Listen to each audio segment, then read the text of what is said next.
आज आप लोग यहाँ अपने तेलंगाना प्रदेश में, स्टेट में विधानसभा के लिए हो रहे आम चुनाव में अपनी पार्टी के उम्मीदवारों के समर्थन में मुझे सुनने के लिए यहाँ भारी संख्या में इकट्ठा हुए हैं, तो इसके लिए मैं आप सभी लोगों का हार्दिक दिल से आभार प्रकट करती हूँ। और अब मैं इस चुनाव में सबसे पहले अपनी पार्टी के संबंध में ये कहना चाहूँगी कि हमारी पार्टी ये चुनाव यहाँ के तेलंगाना प्रदेश की लगभग सभी विधानसभा की सीटों पर अकेले अपने बलबूते पर ही पूरी तैयारी व दमदारी के साथ लड़ रही है। अर्थात हमारी पार्टी ने इस चुनाव में किसी भी पार्टी के साथ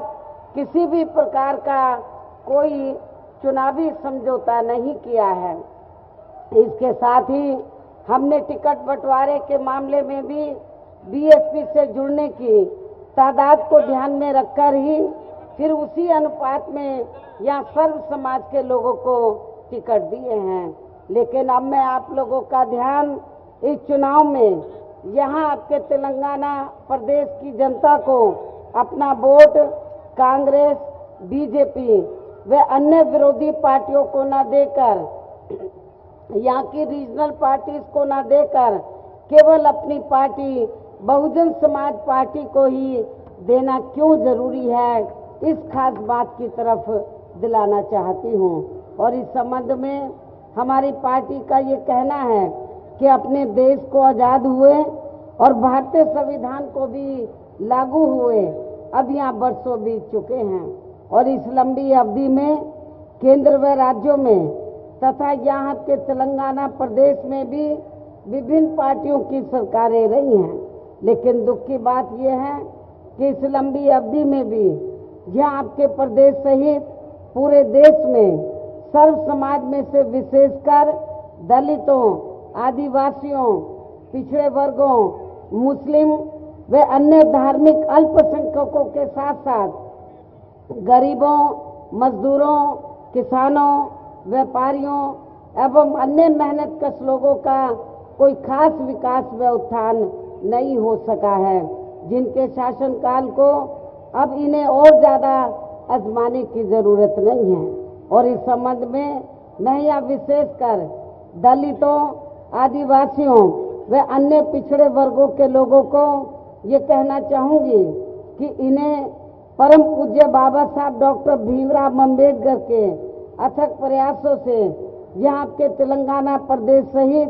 पूरे देश में खासकर सरकारी नौकरियों में जो भी आरक्षण की सुविधाएं मिली हैं, तो उसे यहाँ शुरू से ही इन वर्गों के प्रति हीन व जातिवादी मानसिकता रखने वाली पार्टियां प्रभावहीन बनाने में व इसे धीरे धीरे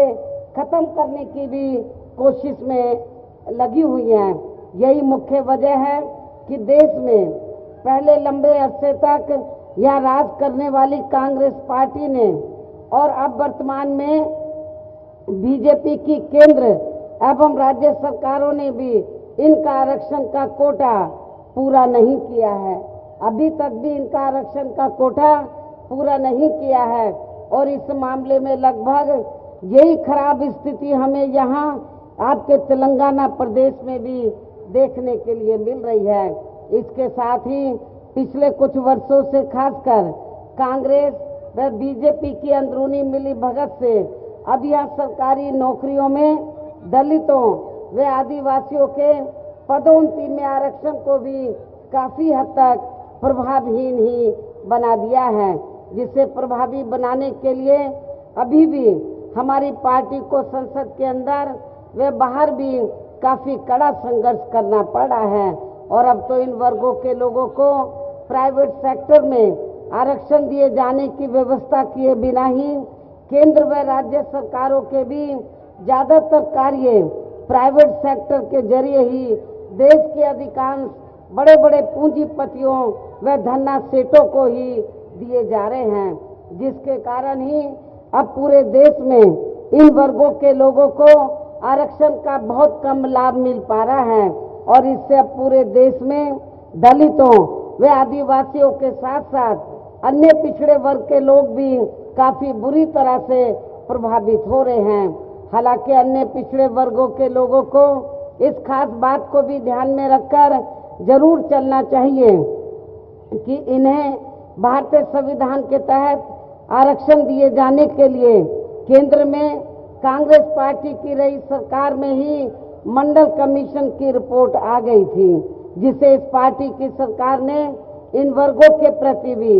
यानी कि ओबीसी वर्गों के प्रति भी अपनी हीन व जातिवादी मानसिकता के चलते हुए इसे लागू नहीं किया था। और फिर इसे लागू करवाने के लिए यानी कि ओबीसी की जो मंडल कमीशन की रिपोर्ट थी, इसे लागू करवाने के लिए फिर हमारी पार्टी को पूरे देश भर में काफी कड़ा संघर्ष भी करना पड़ा है। इतना ही नहीं बल्कि इस पार्टी के साथ साथ बीजेपी भी ये नहीं चाहती थी, उस समय बीजेपी भी ये नहीं चाहती थी कि देश में इन वर्गों के हितों में, ओबीसी वर्गों के हितों में मंडल कमीशन की रिपोर्ट लागू हो और इन्हें भी आरक्षण की सुविधा मिले। और इस संबंध में वैसे आप लोगों को ये भी मालूम है कि जब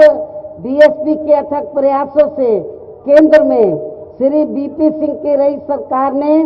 इन वर्गों की मंडल कमीशन की रिपोर्ट को लागू कर दिया था, तो तब फिर उस समय इनको बाहर से समर्थन दे रही भारतीय जनता पार्टी ने इनकी सरकार को ज्यादा दिन तक चलने नहीं दिया था। इसके साथ ही फिर इन्होंने पूरे देश भर में इसके विरोध में धरना प्रदर्शन आदि भी खूब किया था। इसके साथ साथ बीएसपी के अथक प्रयासों से ही फिर इन वर्गों के मसीहा व भारतीय संविधान के मूल निर्माता परम पूज्य बाबा साहब डॉक्टर भीमराव अंबेडकर को भी इसी श्री बीपी सिंह की सरकार में ही भारत रत्न की उपाधि से सम्मानित किया गया था। अर्थात केंद्र में रही कांग्रेसी सरकार ने इनको इस उपाधि से सम्मानित नहीं किया था। इसके साथ ही अब इन्होंने खासकर दलितों, आदिवासियों व अन्य पिछड़े वर्गों के हित में बने कानूनों को भी काफी हद तक प्रभावहीन ही बना दिया है, जिससे इन पर जुल्म जाति करने वाले लोगों का अब मनोबल और भी ज्यादा बढ़ गया है। इसी प्रकार हमें पूरे देश में मुस्लिम, ईसाई व अन्य धार्मिक अल्पसंख्यक समाज के लोगों की भी हालत कोई खास अच्छी नजर नहीं आती है, जिसका काफी कुछ खुलासा केंद्र सरकार की सच्चर कमेटी की रिपोर्ट में भी किया गया है, जिस पर केंद्र में ना तो पूर्व में रही कांग्रेसी सरकार ने और ना ही वर्तमान भाजपा सरकार ने भी कोई विशेष संज्ञान लिया है। इन वर्गों के साथ साथ अपर कास्ट समाज में से खासकर गरीब लोगों की भी हालत पूरे देश में अभी तक भी यहाँ काफी ज्यादा खराब व दयनीय बनी हुई है, जिसे खास ध्यान में रखकर ही फिर हमारी पार्टी ने यहाँ मुस्लिम व अन्य धार्मिक अल्पसंख्यक समाज के लोगों के साथ साथ अपर कास्ट समाज में से गरीब लोगों को भी आर्थिक आधार पर अलग से आरक्षण दिए जाने के लिए केंद्र की सरकार को कई बार चिट्ठी भी लिखी है और इस मामले को अनेकों बार संसद में भी उठाया गया है, जिस पर केंद्र में ना तो कांग्रेस पार्टी की रही सरकार ने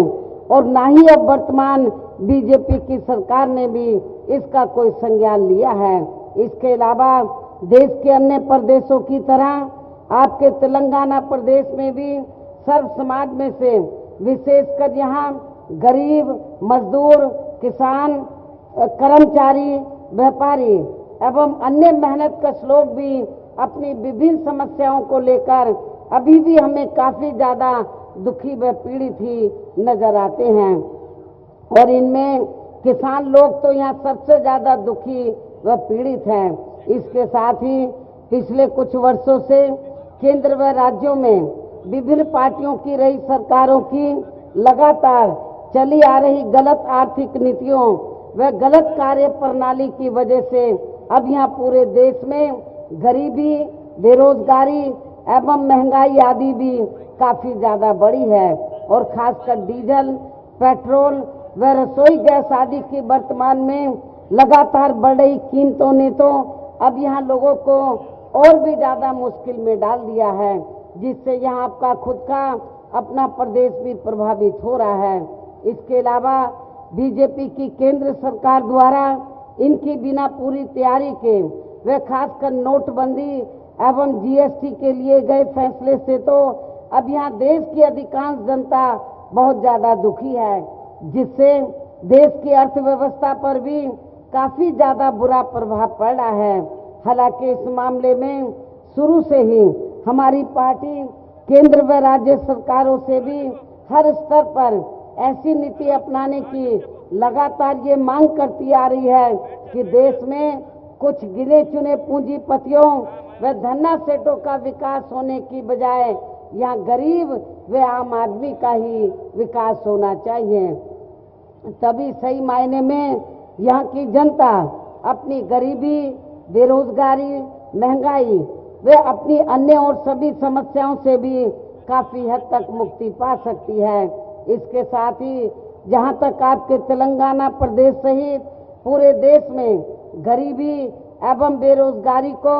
खत्म करने का सवाल है, तो इस मामले में केंद्र में अधिकांश रही कांग्रेसी सरकार ने व वर्तमान बीजेपी की सरकार ने भी अभी तक जो भी केंद्रीय योजनाएं संचालित की हैं, तो उनके अब काफी वर्ष बीत जाने के बावजूद भी उन योजनाओं से ना तो यहाँ की गरीबी व बेरोजगारी दूर हुई है और ना ही आम जनता की गरीबी एवं बेरोजगारी में कोई खास कमी आई है। इसके साथ साथ पिछले कुछ वर्षों से अपने देश में भ्रष्टाचार भी हर स्तर पर काफी ज्यादा बढ़ा है, जिससे आपका अपना खुद का प्रदेश भी अछूता नहीं रहा है। लेकिन इन सब का मुख्य कारण हमारी पार्टी आजादी के बाद से लेकर अब तक केंद्र व देश के अधिकांश राज्यों में तथा यहाँ आपके खुद के अपने तेलंगाना प्रदेश में भी ज्यादातर सत्ता यहाँ गलत पार्टियों में से खासकर कांग्रेस व यहाँ की जो रीजनल पार्टीज हैं उनके हाथों में ही आने को मानकर चलती है। आप लोगों को ये मालूम है, तेलंगाना प्रदेश के लोगों को ये मालूम है कि जब ये आपका ये क्षेत्र अलग से स्टेट नहीं बना था, आंध्र प्रदेश में ही था, तो आप लोग ये मानकर चल रहे थे, सोचकर चल रहे थे कि जब तेलंगाना अलग से स्टेट बन जाएगा तो तेलंगाना में यहाँ पर सर्व समाज के लोग खुशहाल नजर आएंगे, यहाँ की जो स्थानीय समस्याएं हैं तो वो दूर हो जाएंगी। लेकिन ऐसा नहीं हुआ। यहाँ की रीजनल पार्टी पावर में आई, लेकिन इन्होंने भी आप लोगों के हितों के लिए काम नहीं किया और इन विरोधी पार्टियों को हमारी पार्टी इसलिए जिम्मेवार मानकर चलती है क्योंकि आजादी के बाद से लेकर अभी तक लगभग ये सभी विरोधी पार्टियां केंद्र व देश के अधिकांश राज्यों में भी ज्यादातर यहाँ बड़े बड़े पूंजीपतियों व धन्ना सेठों की ही आर्थिक मदद से सत्ता में आती रही हैं और सत्ता में आ जाने के बाद फिर ये पार्टियां अधिकतर मामलों में अपनी आर्थिक व अन्य सभी नीतियां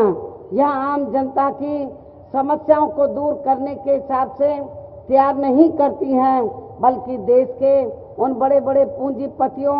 व धन्ना सेठों को ही फायदा पहुंचाने के हिसाब से अपनी अधिकांश नीतियां तैयार करती हैं, जिनके धन व बल से चुनाव लड़कर ज्यादातर ये पार्टियां केंद्र व राज्यों में तथा यहाँ के खुद के अपने प्रदेश में भी अभी तक सत्ता में आती रही हैं, जिसके कारण ही अब पूरे देश में व आपके खुद के अपने प्रदेश में भी अभी तक भी हमें यहाँ सर्व समाज के लोग अधिकांश मामलों में अपनी विभिन्न समस्याओं को लेकर काफी ज्यादा दुखी व परेशान ही नजर आते हैं,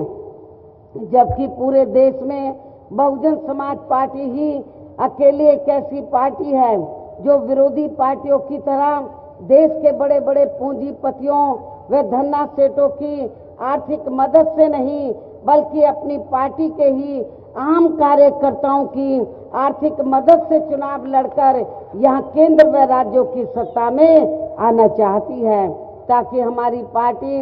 सत्ता में आने के बाद फिर बिना किसी दबाव के वे आजाद होकर सर्व समाज के लोगों की सभी समस्याओं का समाधान करके उन्हें हर मामले में वे हर स्तर पर यह खुशहाल बना सके। और इसी आधार पर चलकर आबादी के हिसाब से देश के सबसे बड़े प्रदेश अर्थात उत्तर प्रदेश में 4 बार हमारी पार्टी ने अपने नेतृत्व में वहां सरकार बनाई है और हमने अपनी सभी चारों रही सरकारों में अपनी पार्टी की विचारधारा एवं सिद्धांतों के तहत चलकर वैसे तो वहां सर्व समाज के हितों का पूरा ध्यान रखा है, लेकिन सभी मामलों में प्राथमिकता पहले हमने वहां सर्व समाज में से विशेषकर उन दलितों, आदिवासियों, पिछड़े वर्गों,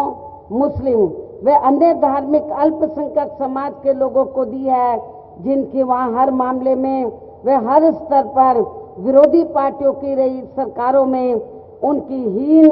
जातिवादी, संकीर्ण व पूंजीवादी सोच होने के कारण काफी ज्यादा उपेक्षा की गई है। इसके साथ ही हमने उत्तर प्रदेश में खासकर गरीब एवं बेरोजगार लोगों को मामूली सा बेरोजगारी भत्ता न देकर उन्हें बड़ी तादाद में सरकारी व गैर सरकारी क्षेत्रों में स्थायी रोजगार भी उपलब्ध कराए हैं। इसके अलावा हमारी रही सरकार ने वहां किसानों, मजदूरों, वकीलों, कर्मचारियों, छात्रों, युवाओं, महिलाओं, व्यापारियों एवं अन्य कारोबार में लगे लोगों के हितों में भी अनेकों महत्वपूर्ण व ऐतिहासिक कार्य किए हैं, जिनसे उन्हें काफी ज्यादा लाभ पहुंचा है। इसके साथ साथ हमने उत्तर प्रदेश में सर्व समाज के लोगों के ऊपर किसी भी प्रकार की कोई जुल्म जाति आदि भी नहीं होने दिया है और इस मामले में हमारी रही सरकार ने वहां जुल्म जाति करने वाले लोगों को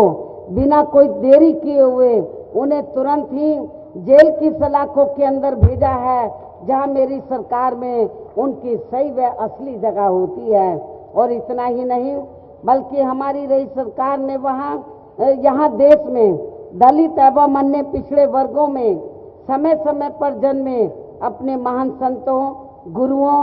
व महापुरुषों आदि को भी विभिन्न रूपों में पहली बार वहां पूरा आदर सम्मान दिया है, जिन्हें विरोधी पार्टियों के लोग आसानी से पचा नहीं पा रहे हैं। इस प्रकार उत्तर प्रदेश में हमारी पार्टी ने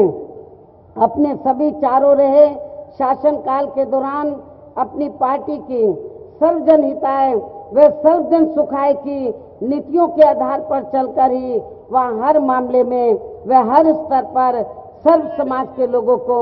काफी बेहतरीन सरकार दी है। और यदि आप लोग भी